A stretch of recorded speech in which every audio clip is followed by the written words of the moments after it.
Good morning again. No? It's 1:21 in the morning. So nagluto tayo ng buffalo wings. Nagutom bago nag-ikot, nag-roving dito sa aming pamayan ng Tegucigalpa. So, kumusta na kayo? Ito, ayan. Sa ating mga kababayan, sabi ko nga na lumalaban ng parehas, nagbabanat ng buto para lang may pakain sa mga kapamilya, mga kapatid. Sana lahat lumaban ng parehas para ganda naman yung ating minamahal na bayang Pilipinas. Mga volunteers natin na nag-ikot ako kanina at andon alerto sila, gising na gising.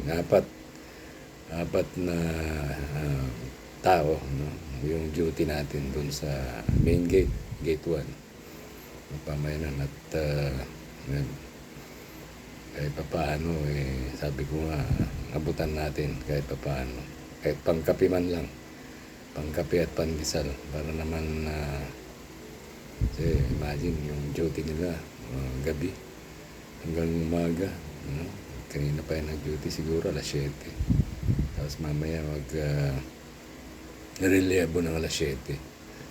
So, pag may pagkakataon, pag may panahon, ikutan natin at pwede namang abutan kahit pangkape lang. Kung pwede nga, itong mga kaibigan natin dito na medyo nakakangat naman dahil itong mga taong ito ay sinisecure yung ating lugar para hindi tayo malusutan ng mga masasamang loob. Nandyan sila, umulan, umaraw, gumabi, nandyan sila para i-secure yung ating paligid, ang ating pamayanan. Kaya minsan napaka naman na sila nagsiservisyo. Sila yung mga taong lumalaban ng parehas. Minsan nga hindi parehas yeah. So mga kapatid, good morning. Ang dami nang nangyayari sa bayan natin. Kaya nood lang tayo. Start na ng campaign period bukas ng mga senador at party list yata. So medyo magmatsyag tayo mga kababayan. Alam nyo na kung sino yung mga nambobola lang sa mga magsiservisyo ng tapat. Sana pag-isipan natin maigi, no? Kung sino itong mga ito. Yung iba, sabi ko nga, personal na interest lang. Yung iba, gusto lang ng power, no? Yung iba, gusto lang protektahan ang kanilang mga negosyo. At yung iba naman, gustong mandambong. Marami dyan, mandarambong, tumatakbo Yung mga nakopo dati, tumatakbo ulit para makapangdambong ulit. Tama ba yung Tagalog ko?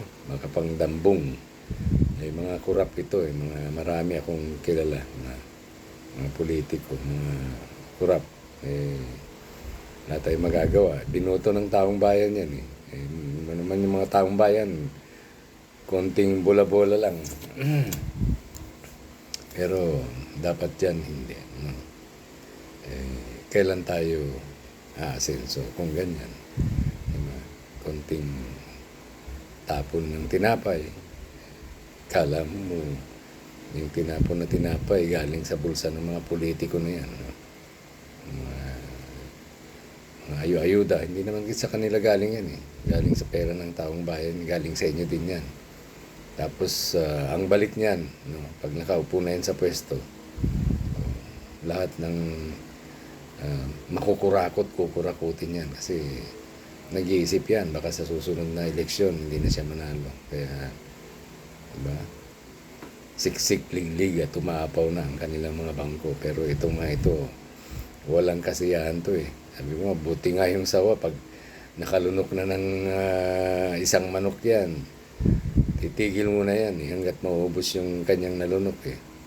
Hanggang malusaw. Yung mga buhaya, ganun din. Pag busog na, titigil na yan. Ito, masawal pa sa buhaya at sawa ito mga ito eh. Diba? Tuloy-tuloy. Buong 3 taon, buong 6 na taon. Yan. At to, sasagarin nila yung kanilang mga termino. No? So, sa mga lokal at saka mga kongresista natin, sasagarin nila yan. Ano yan ng 3 term. Mambobola yan ng 3 term. Pagkatapos mambola ng 3 term, pauupuin yung asawa, yung anak. No, tatakbo sa ibang posisyon. Yun lang. Paikot-ikot lang yan. At bakit, tingnan nyo, bakit pamilya na yung tumatakbo? Ha? Alam na this. Alam na this. Lalo na dito sa amin sa Taguig. Pamilya. Ang Cayetano. Kapatid. Magkakapatid. Asawa. Tumatakbo. Ganon din yung si Rapika. Ginawang family business yung politika. Mayor yung lalaki, vice mayor yung babae, mag-asawa. Tapos congressman yung kapatid. Ano pa kaya? Ano mangyayari sa bayan natin kapag ganyan, no? Yung Senado natin, no? Magkakapatid na lang. Magkapatid na Cayetano. Mag-inang Bilyar. Magkapatid na Ejercito at Estrada. Ano pa kaya? Tatlo sigurong kapagkakapatid, Tulfo. Yung Tulfo 3 na yan. Buong buo na yan. Tapos mayroon pa sila sa Kongreso. Buong buo rin. Buong pamilya nandun na. So, abangan mga kapatid ha. Pag ganito ang labanan ng buhay natin, wala na mangyayari talaga sa bayan natin. Wala na. So ako, sana hindi na lang tayo kasi matanda na tayo eh. Yung mga apo natin, yung mga anak natin. Tapos ito yung mga mamumuno. So, sana may pagbabago. Sana may pagbabago. Mga kapatid, ito ang inyong lingkod, no? Maglilingkod ng libre.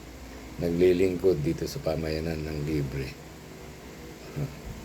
Umiikot. Subok na nga sa serbisyo, sabi nga nila eh. Dating profesor, dating sundalo.